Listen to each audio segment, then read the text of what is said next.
The main attempt to uphold the memory of slavery in Bermuda is through the establishment of the African Diaspora Heritage Trail, which hosts an annual conference as well.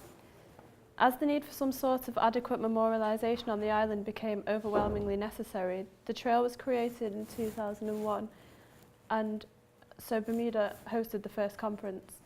According to Kitty Pope, who is actually Finance Minister, Bermuda articulates the importance of the development and conservation of black culture and heritage sites and programmes. On the official ADHT website, the trail was described as an international cultural tourism initiative that promotes socially conscious travel to sites identified as relevant and important to the global narrative of people and culture of African descent. It is designed to educate visitors and safeguard the core values and creativity of African cultures and history. ADHT destinations will motivate local populations to become active participants in the preservation and dissemination of their history and culture. This active participation of citizens and tourists in the preservation and dissemination of their history and culture plays a crucial role in the conservation of memory and the safeguarding of African history, and as slave trails invite people to physically perform, they prove quite useful in this sense. In relation to this, Elizabeth Kowaleski-Wallace stated that, indeed, through their dialogue with the ghosts of the past, walkers can also be seen as performers. As walkers traverse modern city streets, they participate in the making of another historical reality. Then walkers move towards an alternative political reality, one in which they both recognise the need for redress and become aware of the need for social action.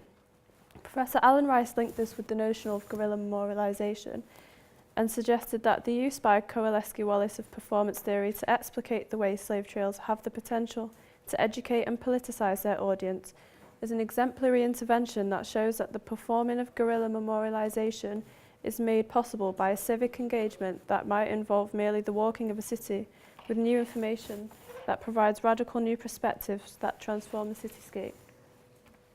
Accordingly, it's the actual use and performance following the ADHT which results in guerrilla memorialisation rather than the actual construction of it by state officials. However, the existence of the ADHT is not widely known around the world. In fact, even in Bermuda, many citizens don't even know that it exists, and some of the people that are have never even followed it. Hardly anybody has that is actually a citizen of Bermuda. This could be down to the fact that some people believe that there is an inadequate amount of memorialisation provided to the citizens on the island. In this case, it seems as though there has to be guerrilla memorialisation by Bermudian citizens to make up for the lack of ordinary or official memorialisation. The ADHT, however, does demonstrate that there are quite a lot of memorials on the island. It's quite surprising that on such a small island like Bermuda there are many memorials, while in comparison, large continents like America, where there's arguably much more to be remorseful about, there seems to be a great absence of memorialisation. According to Professor Alan Rice, there is not yet a federal museum or memorial to the slave trade in the US, a shameful omission in a nation where many famous political buildings, including the White House, were erected by slave labour. Thus, memorials, as well as working in ways commemorating the past, serve as a physical commentary on the politics of a specific area or society. The ADHT is an extremely important aspect of Bermudian history.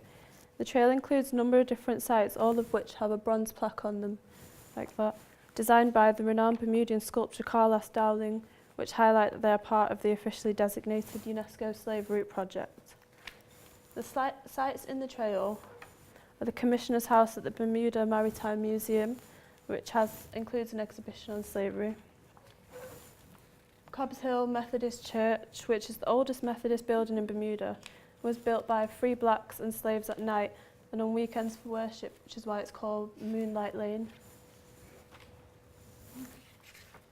The We Arrive sculpture at Bars Bay Park, which was created by Chesley Trott and dedicated in 2010 to commemorate the 175th anniversary of the slave-holding ship the Enterprise, which was forced to anchor at the site due to bad weather conditions in 1835, a year after abolition in Bermuda. And the 78 slaves on board were given the option of freedom by the Bermudian government. All of them said yes and took the opportunity, except one woman and her 5 children. This is Verdmont Historic House Museum, which was built and maintained by slaves. Jeffrey's Cave at Spittal Pond, where a slave hid in the cave for over a month before he was found and captured. Gibbet Island, which was also known as the Gallows Island for its role in exemplary punishments for the slaves. The Lost at Sea Memorial, which was erected in memory of the slaves and free blacks who lost their lives at sea while employed as whalers, fishermen or even pilots. St George's Historical Society Museum, which was owned by a black couple who owned their own slaves that lived in that house. St Peter's Church, where blacks, enslaved or free, were buried in a separate graveyard to that of the white population. And there's a plaque that shows that and all the graves are unmarked. The Bermudian Heritage Museum is the only museum on the island dedicated to black history.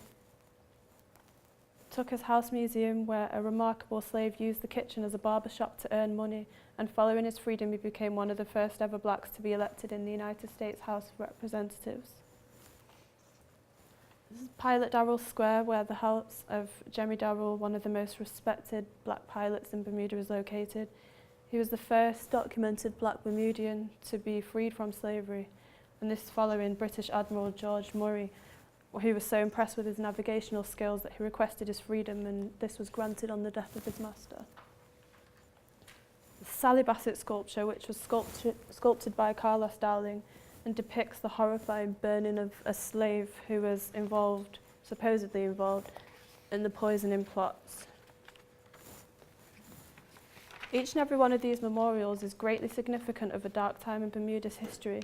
However, to come to terms with this dark time and to begin to understand it, the presence of these monuments is vital. According to Carol Phillips, the reason it's important to have these memorials, these benches, is because it helps to stitch the present to the past. There's no point just learning about the past. The past is a highway to the present, and that's why we have to understand our past. Although the trail is quite effective and seems to be sufficiently made up of significant memorials, one cannot help but question why the motives between the inclusion and non-inclusion of certain sites.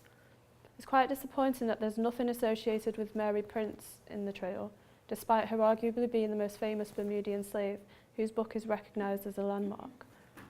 To this day, two of the houses, the Williams and the Ingham's house, which Prince lived and worked at, still exist in Bermuda.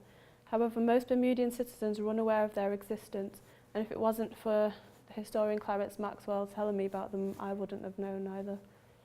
And the Williams house is mentioned in Bermuda's Architectural Heritage Paget book, and the book briefly touches on Prince's time there, but it's more of a discussion of the house itself and the family who owned it rather than Prince.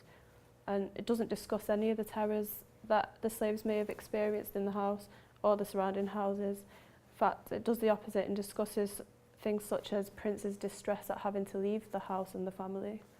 It doesn't tell you anything apart from what it wants the reader to know. And how can something which makes us question how can something be, which seems so purposely selective, be deemed as a reliable source of information? It seems to hide the truth as a way of maybe making Paget seem more pleasant. As the house is a private dwelling, it's quite understandable that they're not in the ADHT. However, it's quite disappointing that there is not even a single plaque or monument commemorating this legendary figure that makes such a large part of Bermudian heritage. One explanation of her non-inclusion in the trail could be linked to the great controversy that her history sparked on the island. Bermudians had a great issue with the authenticity of the narrative, and perhaps the biggest challenge of its authenticity can be seen in the Bermudian Royal Gazette in 1831, which described the Anti-Slavery Society's publication of the narrative as disgusting conduct. The article rebukes Prince's narrative and questions its validity by including a number of attestations to the Woods' good treatment of their slaves. Her non-inclusion could also be associated with the rumours that the article provoked, which labelled Prince as a licentious prostitute. As Bermuda was and still is quite a religious island, these traits would have been deemed highly unacceptable, and it's quite likely that the citizens of Bermuda did believe the article. However, the ADHD was established in 2010, and Prince was named Bermuda's national hero in 2012 in the same newspaper. This could suggest the development of a sense of forgiveness since 2010, but if that's the case, then why has it taken so long? And this also shows just how immensely society has changed and how cultural aspects of society, such as media, reflect these changes. If controversy is a major factor here, we cannot help but question why Sally Bassett was included in the trail, as she was apparently involved in one of the most controversial events of Bermudian history, the poisoning plots. It's also quite surprising that the horrifyingly vivid sculpture of her being burned at the stake is placed right outside the Cabinet Office. It's rather astounding that she's commemorated on government grounds, as it was the government who ultimately sentenced her to death. However, the ruling party at the time of the creation of the sculpture was the mainly black Progressive Labour Party, who may have been more dedicated to the cause, and through this the sculpture can be seen as reflecting the politics of the particular area at the time. The location and the actual existence of the sculpture have been the topic of debate since its erection in 2008. While many feel that the sculpture was created as a result of a sense of guilt for killing a woman who protested her innocence till her last breath, others are extremely against the fact that the sculpture of a convicted criminal sits on government grounds. While some Bermudian citizens regard Bassett as a hero who stood up for herself, others hold the view that being wrongly enslaved did not mean that she could kill. The different opinions could arguably be associated with different races on the island. To some viewers, the statue may seem quite graphic and over the top. However, it is often necessary to depict the horrors of such a historical event in a graphic way to make people believe that this actually happened, because often when only reading text it may seem surreal. The sculpture being on government grounds could illustrate Bermuda's journey to becoming a better place. The government may have erected it here as a way of reminding themselves of what the Bermudian government once did, and this can be advantageous as it contributes to the prevention of historical amnesia, as do all of the other memorials on the trail. In an email correspondence with Clarence Maxwell, he stated that most people of African descent in the Americas have few inherited memories that reach before slavery, and at least few people recorded a memory of slavery and bequeathed it to their children. There is a historical amnesia that these sites help to rectify. When looking into why certain sites were added and why certain sites were omitted, I attempted to contact the ADHT directly to discuss their reasoning behind their choices, which I believed would have strengthened my dissertation. However, I received no reply, and I think that this tells us more about the initiative than if they did reply. I believe that their non-responsiveness could suggest a refusal to engage with public interest. However, this could also be because of the lack of funding. Nevertheless, poor funding is something which can be easily solved through fundraising events, something which is not being done to help a cause which makes up such a big amount of Bermuda's history. This is quite shocking because of Bermuda's great wealth, and how it makes us question how we can maintain a proper sense of memorialisation or commemoration if not enough is being done for the memory of such a big topic. My actual experience of the ADHD and the memory of slavery in Bermuda was nothing short of interesting. I followed the trail and I did an immense amount of research on the topic. Although the ADHD was greatly impressive and informative, there were a number of things that I felt let it down. As I mentioned before, funding was a major concern, and the trail is purely funded by visitors paying a small fee to enter the sites, or by visitor donations. There's no support from the government whatsoever, and which contributes to the idea that Bermuda is possibly trying to forget its dark past by refusing to financially contribute towards maintaining the memory of its history, which is realistically the moral duty of both the government and the citizens. The poor funding can be seen through the fact that all of the employees were volunteers, and often some of the enclosed sites were not accessible, especially the Bermudian Heritage Museum, due to the fact that they had to close early because of lack of funding affecting the maintenance of the buildings. I was also quite disappointed at the fact that some of the sites did not adequately discuss and honour the histories of the former slaves that may have lived there. For example, at St George's Historical Society Museum, despite the fact that the house was part of the ADHT and was previously owned by a greatly successful black couple who owned their own slaves, there was no mention of the free black couple, the slaves, or slavery itself. The house was simply there to show off its rich interior and furnishings. The tour guide did not even slightly touch on the topic, and when I questioned her on the history, she had no knowledge of anything regarding slavery. The same can be said about Verdmont Historic House Museum, where there was barely any mention of slavery. Evidently, these tours, according to Alan Rice, concentrate on the fixtures and fittings of the house to the almost total exclusion of the slaves that made the wealth possible, so that on average there are 31 times as many mentions of furniture at these sites than of slavery or those enslaved.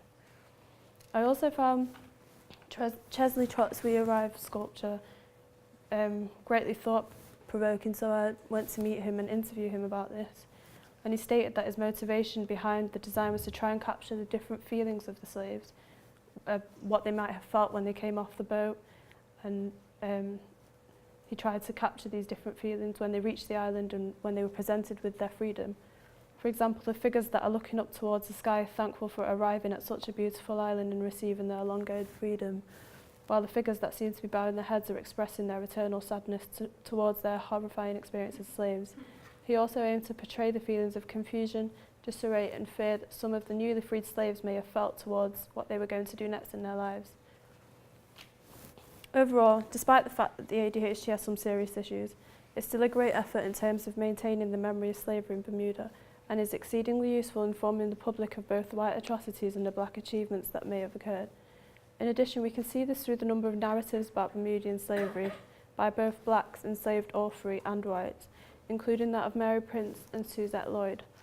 These narratives have contributed greatly to what we know about the dark history. However, something more can still be uncovered, and a lot of research is still being done in Bermuda. We can only hope for an increase in memorialisation over there. Despite all the work that has been done, it's still believed that many people try to oppress the history, as slavery was described as being a painful topic in Bermuda, as it is such a small society which would rather prosper through harmony than erupt through resentment. Thank you.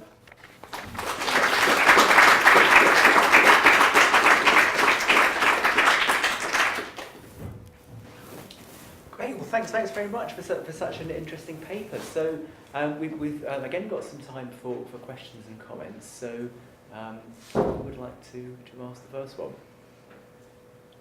Yes. Two questions actually. Do you know if there are any descendants of the We Arrive group, of which this monument is one? Mm-hmm. And the second is about Mary Prince and the fact that her authenticity is doubted. Did you find more recent information about that? About the statue, I'm not sure if there are any descendants, but I do probably are, because a lot of the blacks that are living there now are descendants, but I'm not sure if any are actually related to that. About Mary Prince, I've not found anything about the authenticity, but when I was there in the archives, I did find this newspaper article that I showed you before, which just completely rebuked the narrative. Her narrative didn't actually reach Bermuda until maybe 10 years ago, 10, 15 years ago, when a historian called Cyril Packwood was researching slavery in Bermuda, and he came out to England, he found it and he brought it over to Bermuda. It never went there, but people knew about it and they didn't like it and they called her a liar. And there was this, the article which spoke about, defended the Woods, only the Woods, but interestingly it didn't defend any of the other slave owners that she lived with. And this made a lot of people question in Bermuda whether that was because the Woods might have bribed the paper to write this article. But I'm not sure about anything to do with the descendants. Because it's an interesting way to attack, yeah. A well-known way to attack freedom fighters. Yeah, definitely. Yes, Alison. This may be a bit of an unfair question actually, because there's no reason why you should necessarily have looked at this. But Bermuda does have a dark past. I've never actually been there, so I haven't had a chance to look.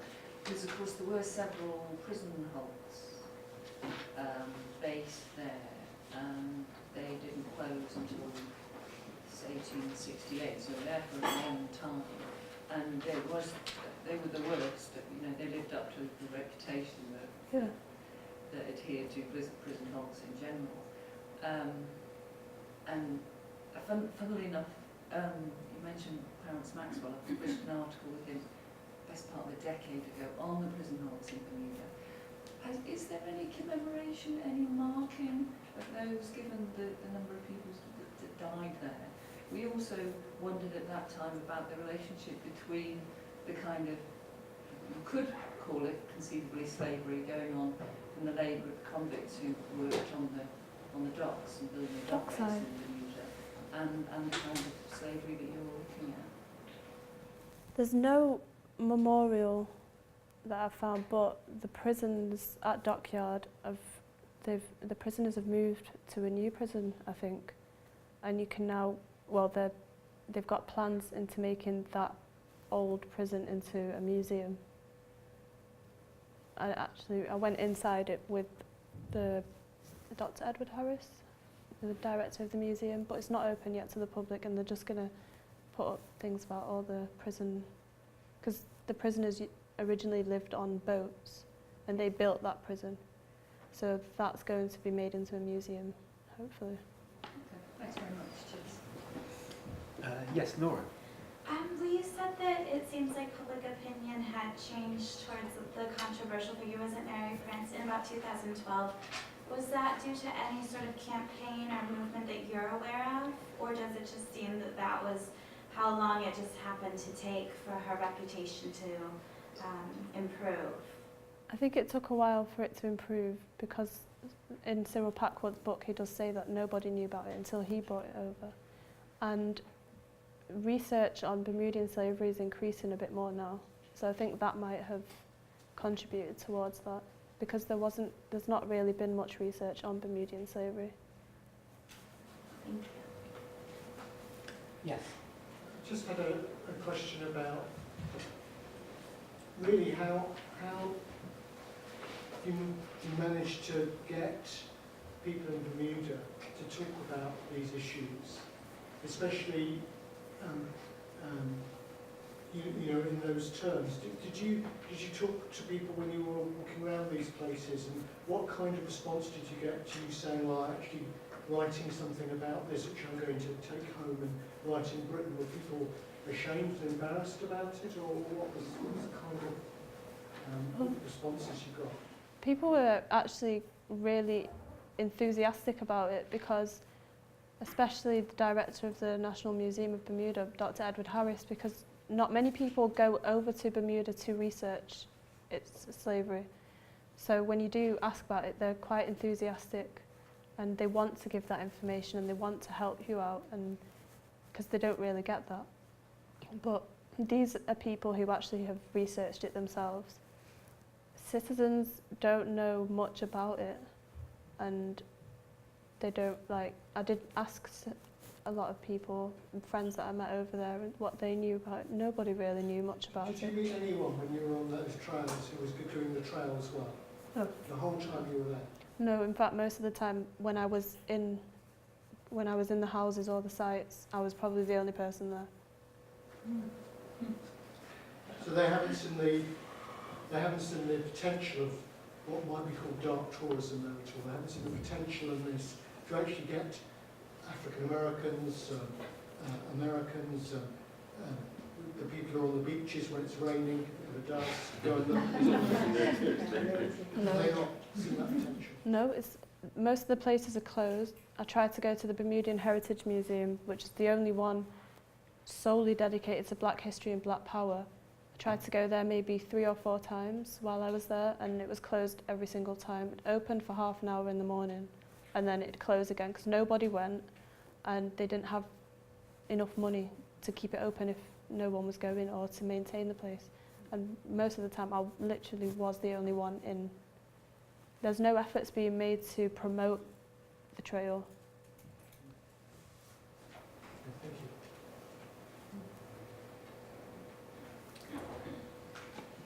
Yes. Just really follows up to Ryan's question. Do you think there's a sort of a lack of political will sort of to promote the trail or to improve it? Because in itself it seems like a really, you made point, that's very laudable initiative, and also very, in some way, quite groundbreaking, I think, for the Caribbean. But what do you think is sort of the main problem? I think there is a lack of the will to promote that, because a few months ago Dr. Edward Harris, who's the director of the National Museum of Bermuda and is on the board of the ADHD, came to Liverpool and I showed him around, and he read my paper and he had some issues with it, and we were speaking about this. And he said one thing that the ADHD, the people on the board, try and avoid are being seen as promoters. They said there's an issue of them being viewed as promoters, so they try and stay away from that. And by doing that, nobody knows about the trail. You have to search for it online. And in some little shops, you'll find a like a brochure or a leaflet, but not really anywhere. Yes, I think we've got time for one more question. Yeah. Do you think that this, the fact that the trail is not very popular, it may be linked to the fact that basically it doesn't sell? That tourists, American or I don't know, European tourists in the Caribbean go there not because they want to remember about slavery, but they look for the lost paradise, you know? Yeah, and That postcard Caribbean. exactly, and I don't think there used to be a lot more care towards this than there is now. In fact, when I was there, every weekend in the summer there's a weekend which is cup match weekend where they play cricket, and it's actually dedicated to abolition and emancipation in Bermuda. But people have forgotten that. When I was there, they were celebrating the cricket matches, they were going to the beach and partying on this weekend. It was like a bank holiday, you get the weekend off work and you just party all weekend. And when I asked how it started, like I eventually found out that it was to celebrate emancipation. But nobody, and it's just all young people that celebrate it now, nobody knows why they're celebrating this. So nobody really cares over there. Very quickly, is that because of the dichotomy of the society as such? I think so. Bermuda is this really odd bubble, isn't it? It is. People go to Bermuda for this paradise, for tourism. Nobody really goes there to look at the history of it. And it's quite disappointing that its own citizens don't do that either. And the citizens of Bermuda are almost in these two camps, really, isn't it? Yeah. There's the, pretty crudely, the white camp and the black camp. Yeah, and there's still quite a lot of racism there.